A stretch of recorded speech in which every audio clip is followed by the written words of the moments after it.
నమస్తే అందరికీ మాతృ దినోత్సవ శుభాకాంక్షలు. ముందుగా అమ్మంటే ఎవరో తెలుసా,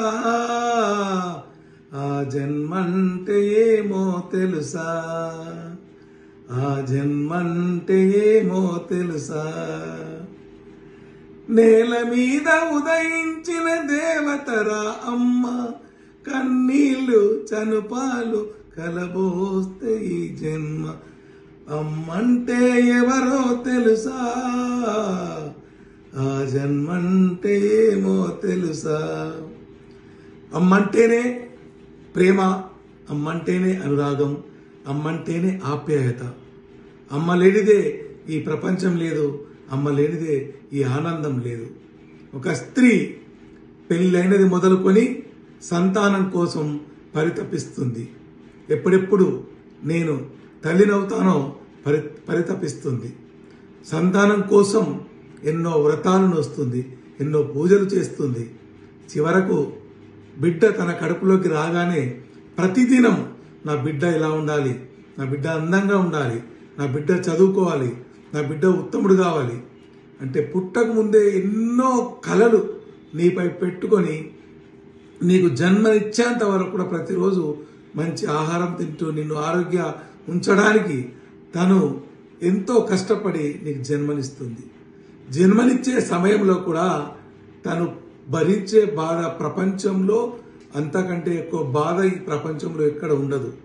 100 టన్నుల రాయి పైన పడితే మనం ఎంత బరువుగా భావిస్తామో అంతకంటే ఎక్కువ బాధను భరిస్తుంది నిన్ను జన్మనివ్వడానికి. ఒకవేళ సాధారణంగా జన్మనివ్వన పరిస్థితి లేకుంటే తన కడుపును కూడా పోయించుకొని నిన్ను బయటకు తీస్తుంది. ఒకవేళ డాక్టర్ గనక తల్లి ప్రాణం లేదా బిడ్డ ప్రాణం ఏదో ఒకటి మిగులుతుంది అంటే నా బిడ్డ ప్రపంచాన్ని చూడాలి, నా బిడ్డ లోకాన్ని చూడాలి, నా ప్రాణం పోయినా పర్వాలేదు, నా బిడ్డను లోకానికి చూపించండి డాక్టర్ అని బతిమాలుకుంటుంది. అలాంటిది ఒక తల్లి మనస్తత్వం. ప్రపంచంలో తల్లిని మించినటువంటి దైవం లేదు. మరి అలాంటి తల్లి పుట్టిన తర్వాత నుండి, పుట్టక ముందే అంతా ప్రేమించిన తల్లి పుట్టిన తర్వాత నిన్ను ఏ రకంగా పెంచి పెద్ద చేసిందో మనందరం కూడా ఒకసారి ఆలోచించుకోవాలి. తను పొద్దంతా కష్టించి 10 గంటలకు కొనుక్కు తీస్తూ ఉంటే అమ్మా మంచినీళ్ళు అని లేస్తాం, అమ్మా టాయిలెట్ అని లేస్తాం. ఇవన్నీ కూడా భరిస్తూ నువ్వు సంతోషంగా ఉండడానికి తను ఒక పూట తింటూ ఒక పూట తినకపోయినా నీ కడుపు నింపడానికి ప్రయత్నించేటువంటిదే ఒక తల్లి. తల్లి ప్రేమ ముందు ఏ ప్రేమ కూడా సమానం కాదు. భగవంతుడే ఒక తల్లి కావాలని కోరుకుంటాడట. భగవంతుడు కూడా ఒక తల్లి కావాలని కోరుకుంటాడట.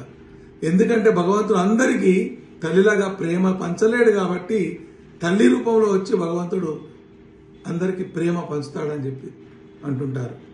అలాంటి మాతృ దినోత్సవం రోజు మనందరం కూడా వీలైతే మన తల్లిదండ్రులందరినీ బాగా చక్కగా చూసుకొని వారికి ఎంత ఇచ్చినా రుణం తీరదు.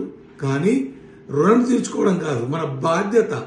మనల్ని పెంచి పోషించినటువంటి తల్లిదండ్రులకు కనీసం మంచిగా భోజనం పెట్టి మంచిగా చూసుకోవడం అనేది మన బాధ్యత. అందరూ కూడా దయచేసి తల్లిదండ్రులందరూ కూడా చక్కగా చూసుకోవాలని ఈ మాతృ దినోత్సవం సందర్భంగా మీ అందరికి కూడా నమస్సుమాంజలుడు.